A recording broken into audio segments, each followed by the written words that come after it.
Davi estava em uma posição delicada naquele período de sua vida. Ele havia fugido da presença do rei Saul, que o perseguia implacavelmente por todo o território de Israel, movido por um ciúme que havia se transformado em obsessão assassina. Depois de anos vagando pelos desertos, cavernas e fortalezas da Judéia, Davi tomou uma decisão que poucos esperavam. Buscou refúgio entre os filisteus, os inimigos históricos de seu povo.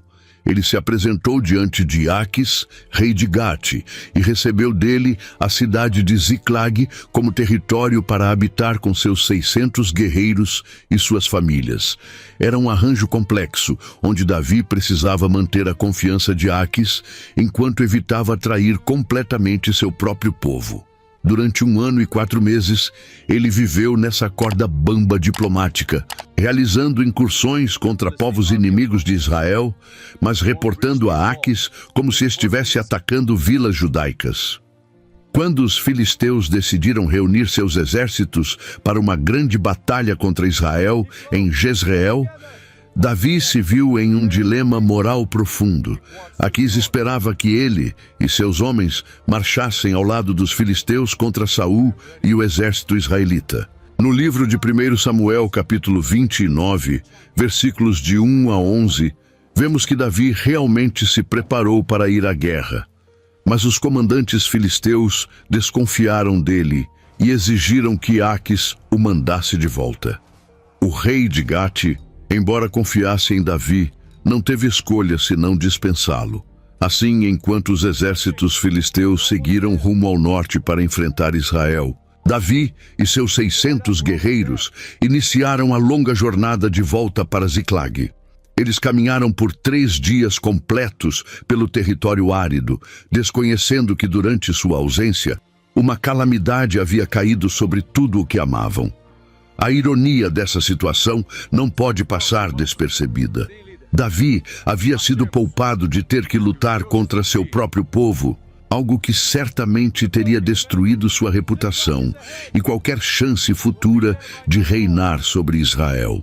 Deus havia usado a desconfiança dos líderes filisteus para tirá-lo daquela encruzilhada impossível.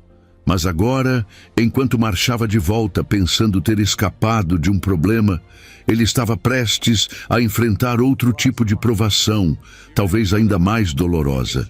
A proteção divina havia operado de forma misteriosa, removendo Davi do campo de batalha onde ele não deveria estar, mas permitindo que ele retornasse para encontrar uma devastação que testaria sua fé até os limites. O caminho de volta para Ziclag era longo e cansativo, e nenhum dos guerreiros imaginava que cada passo os aproximava de uma das cenas mais traumáticas que já testemunhariam. Aproveita e se inscreve no canal se você curte esse tipo de conteúdo bíblico mais aprofundado. Vale a pena. Agora vamos em frente. No 3º dia de caminhada, quando Davi e seus homens finalmente avistaram Ziclag no horizonte, algo estava errado. A cidade deveria ser visível pela fumaça das cozinhas, pelo movimento de pessoas, pelos sons característicos de uma comunidade viva. Em vez disso, havia um silêncio pesado que pairava sobre o vale. Conforme se aproximavam, a realidade começou a se revelar de forma cruel e gradual. Não havia guardas nas entradas.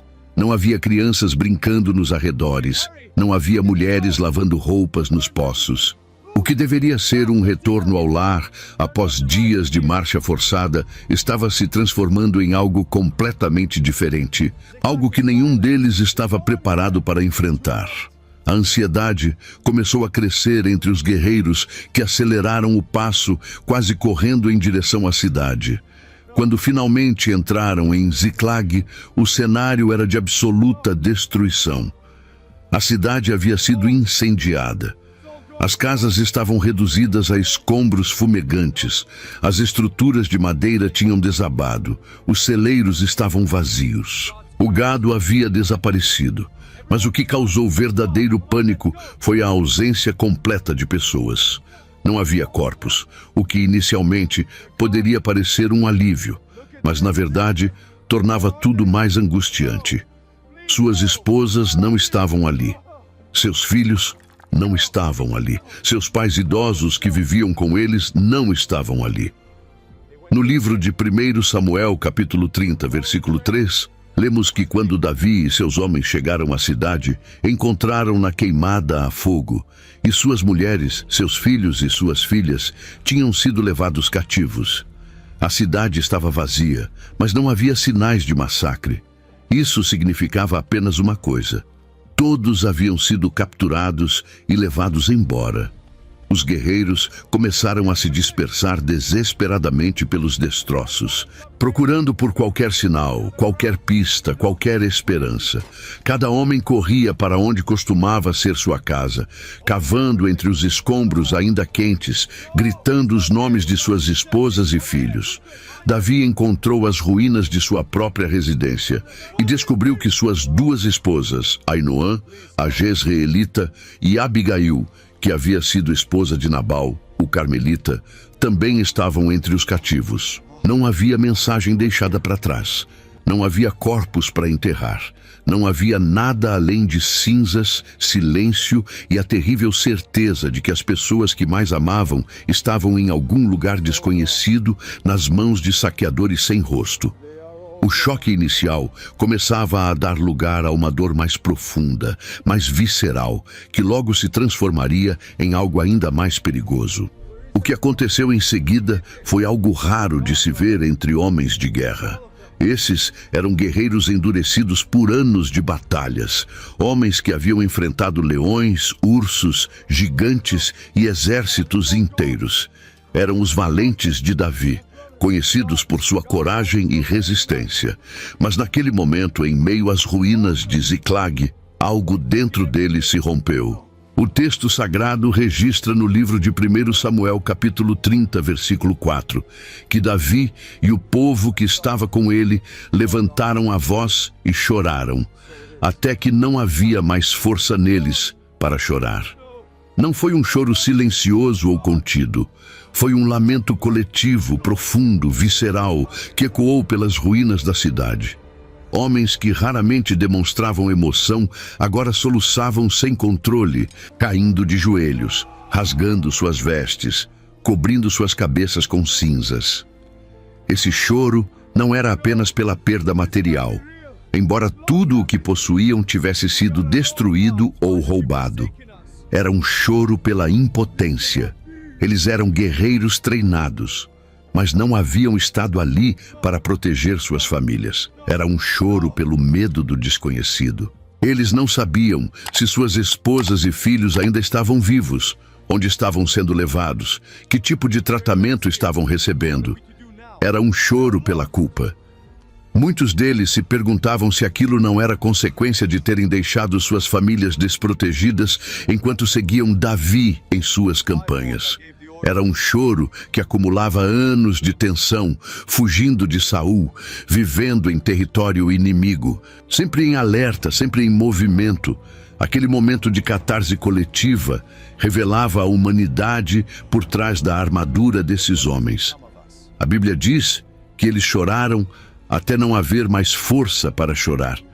Isso nos mostra que houve um momento de absoluto esgotamento emocional e físico. Não foi uma lágrima ou duas, não foi uma manifestação rápida de dor. Foi um pranto prolongado, intenso, que drenou toda a energia que restava naqueles corpos já cansados pela longa marcha. Alguns deles provavelmente desmaiaram de exaustão. Outros ficaram prostrados no chão, incapazes de se levantar. O sol começava a se pôr sobre as ruínas de Ziclag, e aqueles homens continuavam ali, quebrados, vulneráveis, completamente despedaçados por dentro.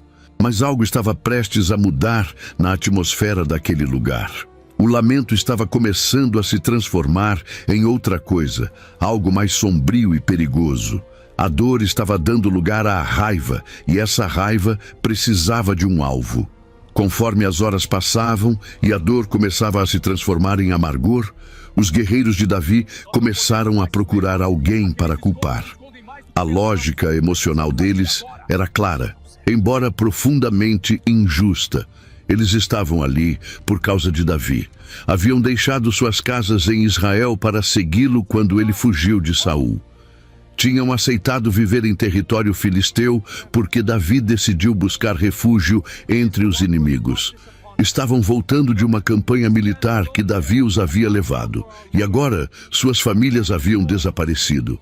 Na mente perturbada pela dor, tudo isso parecia ser consequência direta das decisões de seu líder.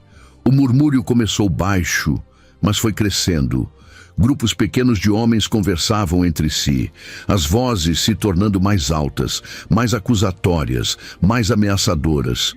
No livro de 1 Samuel, capítulo 30, versículo 6, lemos que Davi ficou muito angustiado, porque o povo falava de apedrejá-lo, pois a alma de todo o povo estava em amargura, cada um por causa de seus filhos e de suas filhas.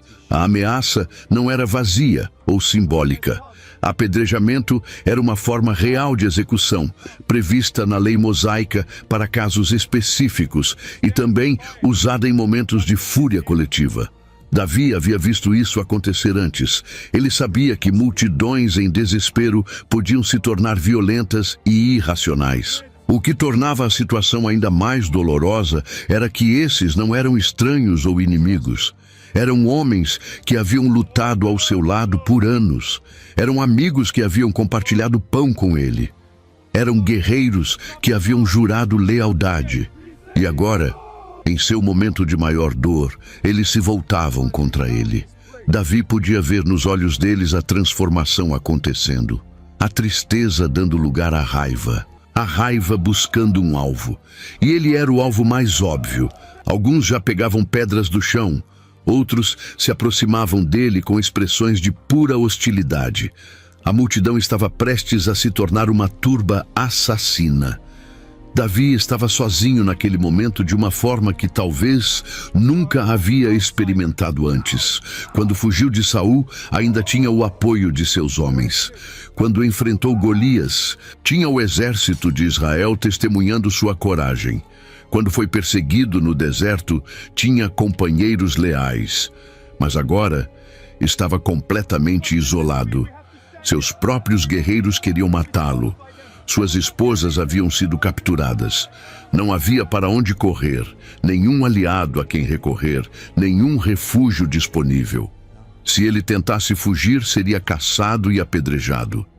Se tentasse lutar, seria esmagado pelo número. Se tentasse argumentar, sua voz seria sufocada pela gritaria coletiva. Ele estava encurralado, não por um exército inimigo, mas pelas mesmas pessoas que um dia o chamaram de líder. E foi nesse momento de absoluta solidão e perigo mortal que algo fundamental aconteceu no coração de Davi. Quando não havia mais nenhum recurso humano disponível, ele se voltou para o único recurso que nunca falha. O texto bíblico registra uma das frases mais poderosas de toda a narrativa de Davi. No final do versículo 6 de 1 Samuel, capítulo 30, está escrito que Davi se fortaleceu no Senhor seu Deus. Essa afirmação simples carrega um peso enorme de significado. Davi não convocou uma reunião de emergência. Não fez um discurso motivacional para acalmar seus homens.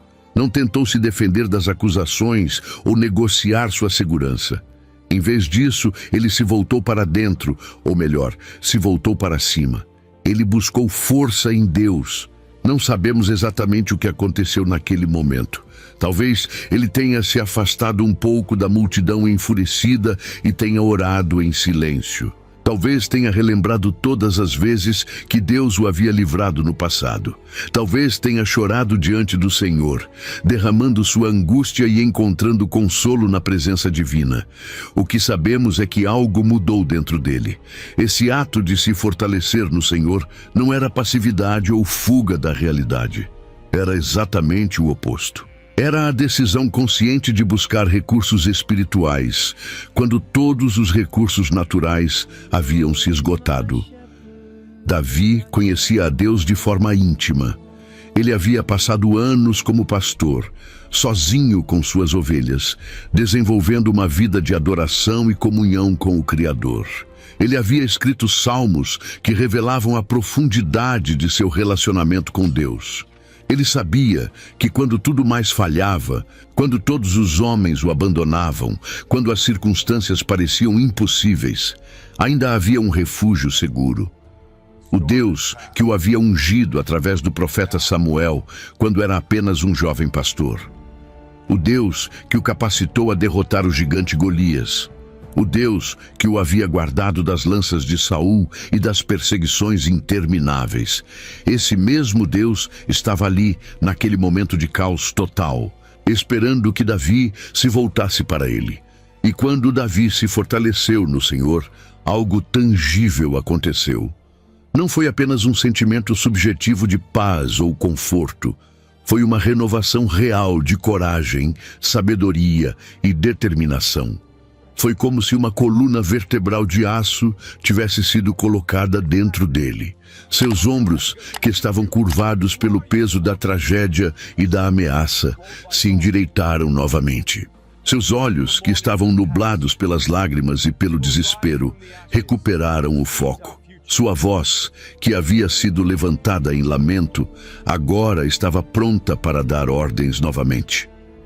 Davi não era mais o homem quebrado que estava sendo ameaçado de apedrejamento minutos atrás. Ele era novamente o líder ungido, o guerreiro de Deus, o homem segundo o coração do Senhor. E sua primeira ação após se fortalecer não foi confrontar seus homens ou tentar recuperar o controle pela força. Sua primeira ação foi buscar a direção divina para os próximos passos. Porque Davi havia aprendido uma lição fundamental. Força sem direção é apenas energia desperdiçada, mas força com orientação divina se torna vitória garantida. Depois de se fortalecer no Senhor, Davi tomou uma atitude prática que demonstrava sua fé em ação. Ele mandou chamar Abiatar, o sacerdote que havia escapado do massacre de Nobe, ordenado por Saul, e que desde então acompanhava Davi em suas jornadas. Abiatar havia trazido consigo o éfode sacerdotal, uma vestimenta sagrada, usada para consultar a vontade de Deus através do Urim e Tumim. Objetos misteriosos guardados em uma bolsa no peitoral do éfode. No livro de 1 Samuel, capítulo 30, versículos 7 e 8, lemos que Davi disse a Abiatar para que lhe trouxesse o éfode, e então perguntou ao Senhor se deveria perseguir aquele bando de saqueadores e se conseguiria alcançá-los. A resposta de Deus foi clara e encorajadora. Persegue, porque certamente os alcançarás e tudo libertarás. Essa não foi uma decisão impulsiva de Davi. Mesmo fortalecido em sua fé, mesmo desesperado para resgatar suas esposas e as famílias de seus homens, ele não agiu por conta própria. A consulta ao Senhor através do sacerdote era um procedimento estabelecido na lei de Moisés para momentos de decisões importantes, especialmente relacionadas a guerras e batalhas. O éfode, com o Urim e o Tumim, funcionava como um meio de comunicação direta entre o líder do povo e Deus. Não sabemos exatamente como esse processo funcionava, se as pedras mudavam de cor, se eram lançadas como sortes sagradas, ou se o sacerdote recebia uma revelação interna. O que importa é que era um método legítimo e aprovado por Deus para revelar sua vontade. Davi poderia ter simplesmente reunido seus homens e partido em perseguição imediatamente. Afinal, cada minuto perdido significava que os saqueadores estavam se distanciando mais com os cativos. Mas ele escolheu esperar pela palavra do Senhor. Essa escolha revelava maturidade espiritual e dependência genuína de Deus, não apenas em momentos de adoração, mas em decisões práticas e urgentes. A resposta divina foi completa e específica. Deus não apenas autorizou a perseguição, mas garantiu o sucesso da missão. Ele disse que Davi certamente alcançaria os saqueadores e tudo libertaria.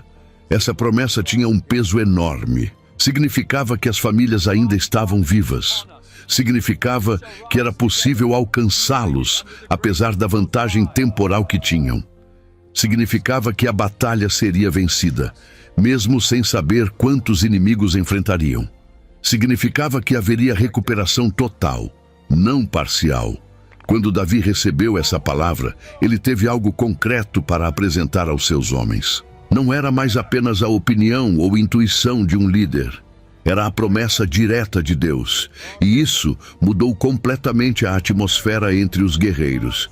A multidão que minutos atrás queria apedrejá-lo, agora ouvia com atenção renovada.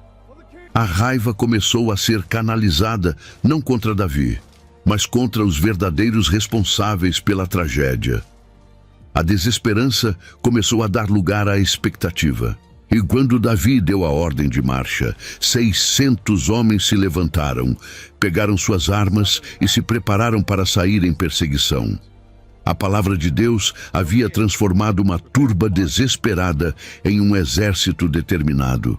A perseguição começou com determinação renovada, mas também com uma dificuldade imediata. Davi e seus homens não sabiam para qual direção os amalequitas haviam seguido depois de saquear Ziclag. O deserto era vasto e havia múltiplas rotas possíveis.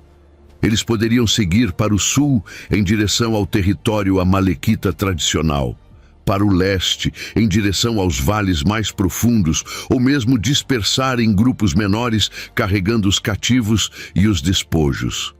Sem informação precisa, a perseguição poderia se tornar inútil, desperdiçando tempo precioso enquanto os saqueadores se distanciavam cada vez mais. Mas Deus, que havia prometido que eles alcançariam o inimigo e tudo libertariam, já havia preparado o caminho. Enquanto marchavam, os guerreiros encontraram algo inesperado em campo aberto. Um homem caído, abandonado, à beira da morte. No livro de 1 Samuel, capítulo 30, versículos 11 e 12, lemos que acharam no campo um homem egípcio e o trouxeram a Davi. Deram-lhe pão para comer e água para beber, além de um pedaço de pasta de figos e 2 cachos de passas. Depois que comeu, seu espírito voltou a ele, pois não tinha comido pão nem bebido água por 3 dias e 3 noites. Aquele egípcio não estava ali por acaso. Ele era um escravo que pertencia a um dos amalequitas que haviam atacado Ziclag. Durante o saque e a fuga carregando os despojos, o jovem havia adoecido gravemente, provavelmente por exaustão ou desidratação após dias de marcha forçada. Seu dono, seguindo a crueldade típica daquele povo nômade e guerreiro, simplesmente o abandonou no deserto para morrer. Para os amalequitas, um escravo doente era apenas um peso morto que atrasava a caravana. Mas o que eles descartaram como inútil, Deus preservou como instrumento essencial para o plano de resgate. Quando os homens de Davi encontraram aquele egípcio, ele estava em estado crítico. 3 dias sem água, no calor escaldante do deserto, normalmente significava morte certa.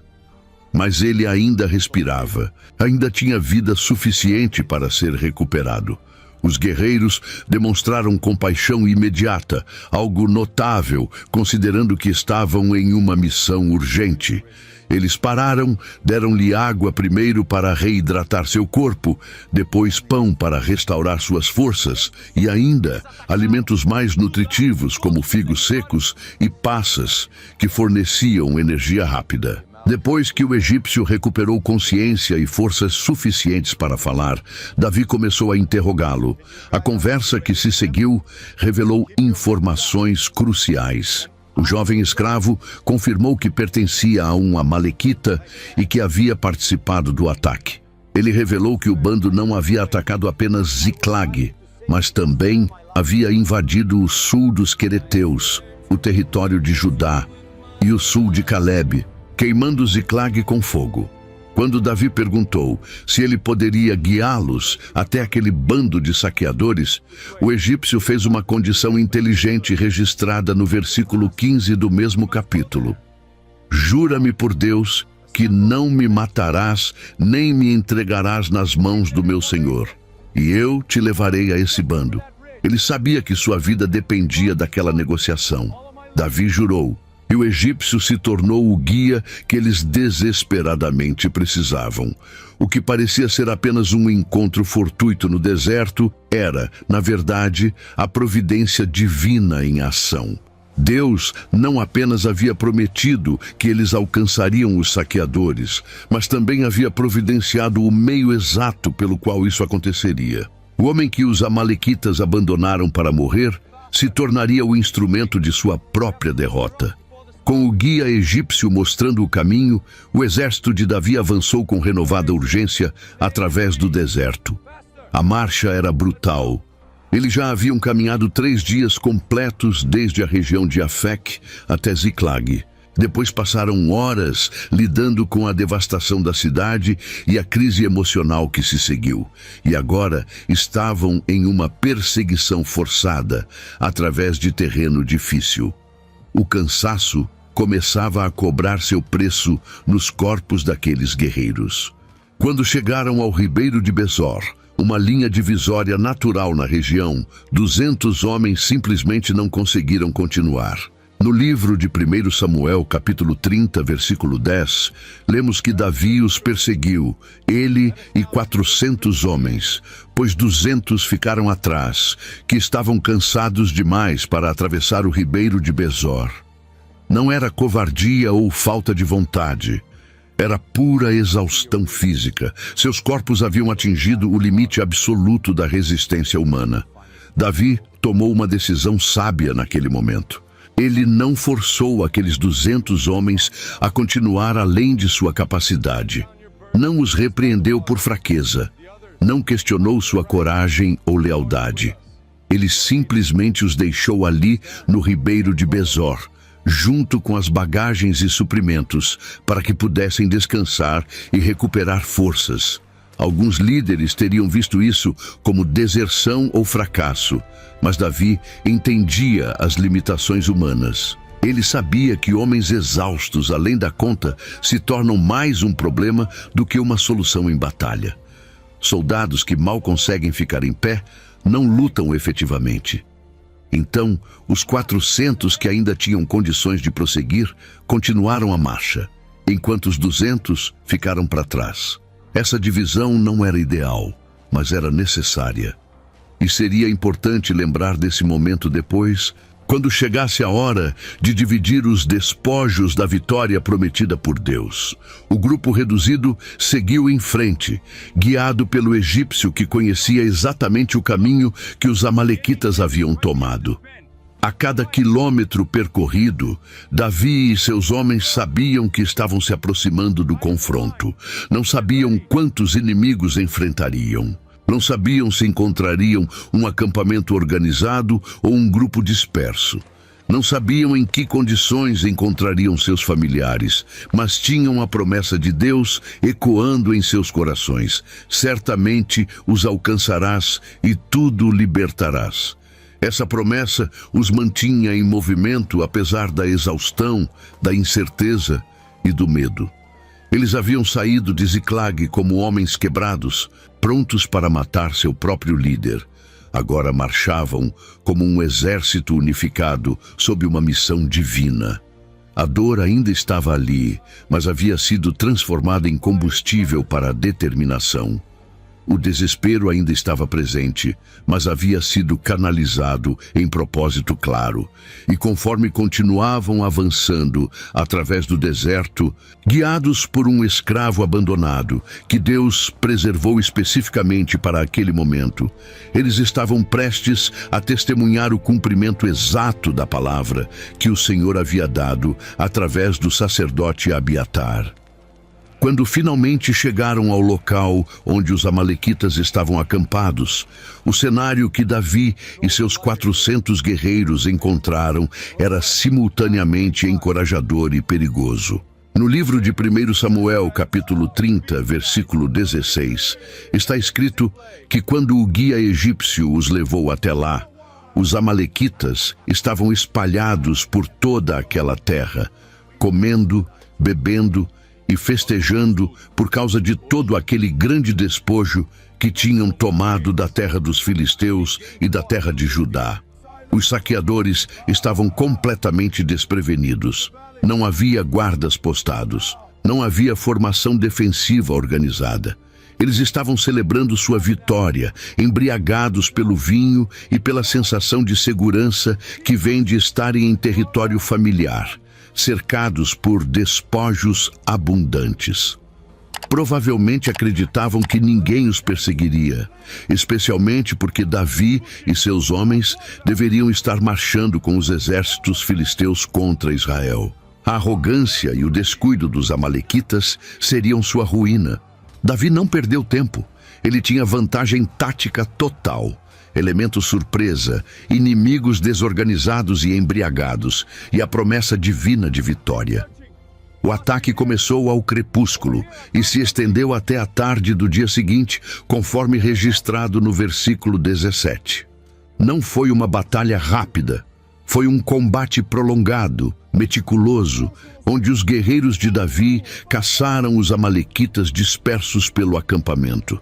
A descrição bíblica diz que Davi os feriu desde o crepúsculo até a tarde do dia seguinte, e nenhum deles escapou, exceto 400 jovens que montaram em camelos e fugiram.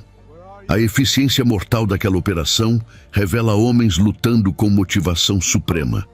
Não era apenas uma batalha militar, era um resgate desesperado. Cada amalequita que caía era um passo mais próximo de recuperar suas esposas e filhos. Cada inimigo eliminado significava menos perigo para os cativos que estavam em algum lugar naquele acampamento caótico.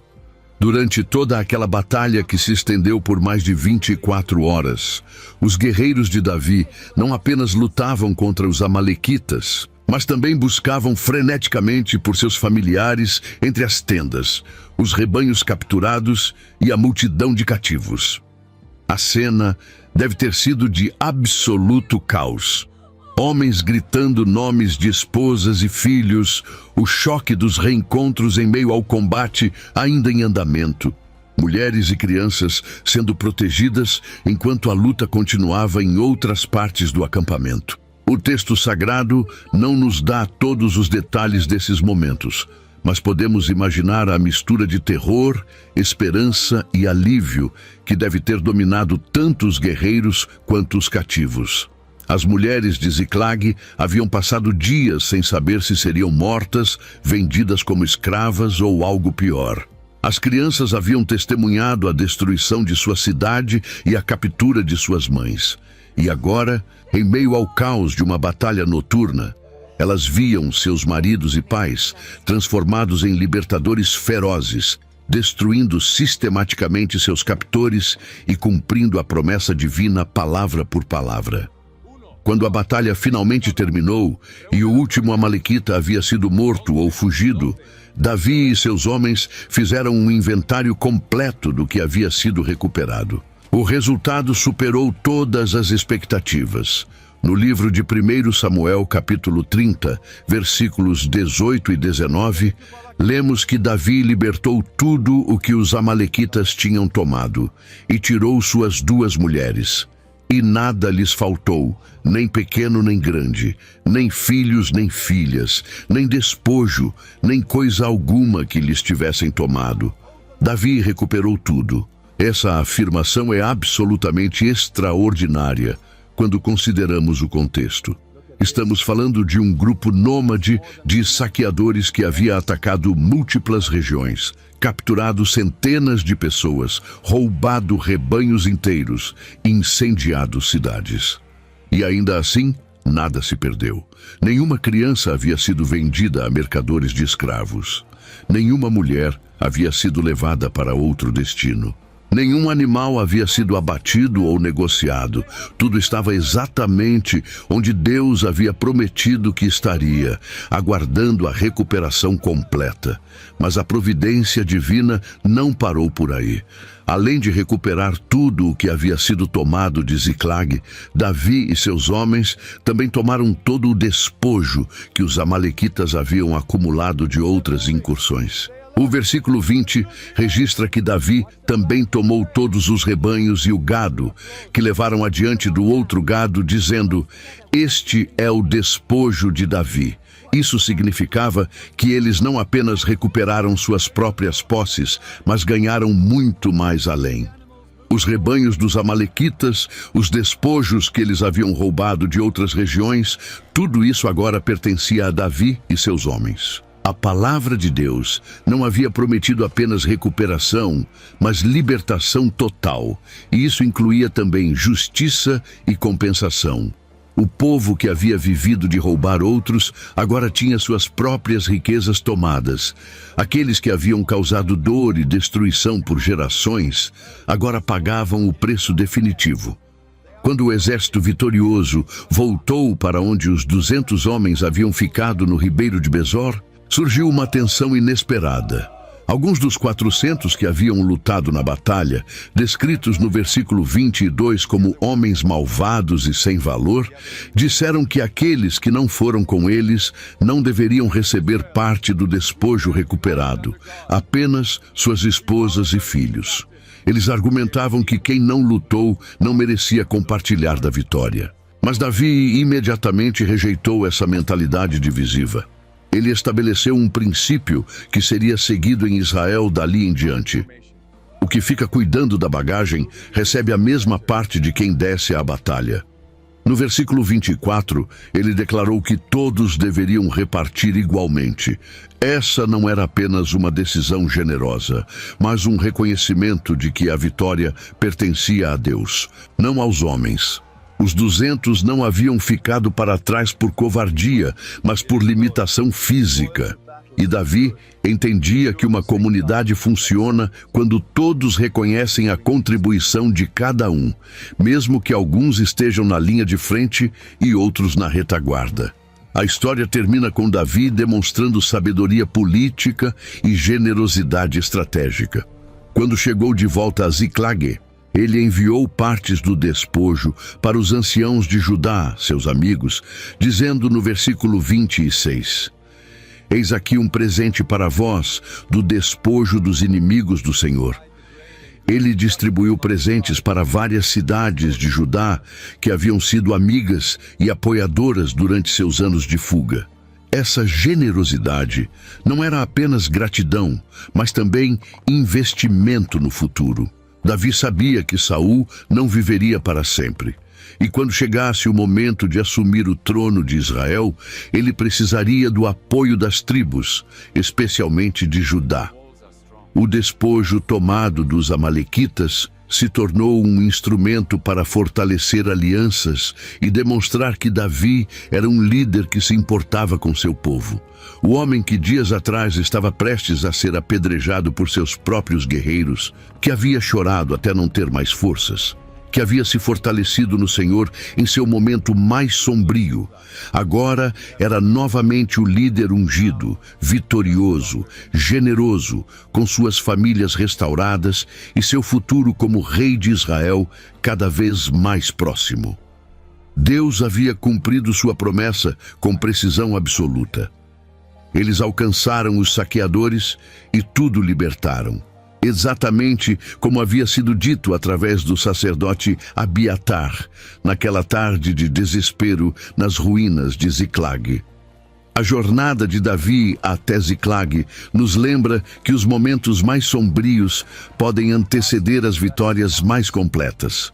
Quando tudo parecia perdido, quando até seus próprios homens se voltaram contra ele, Davi fez a única coisa que poderia mudar o rumo daquela história. Ele se fortaleceu no Senhor. E Deus não apenas restaurou o que havia sido roubado, mas devolveu tudo em dobro. Qual parte dessa história mais tocou você? Deixe nos comentários.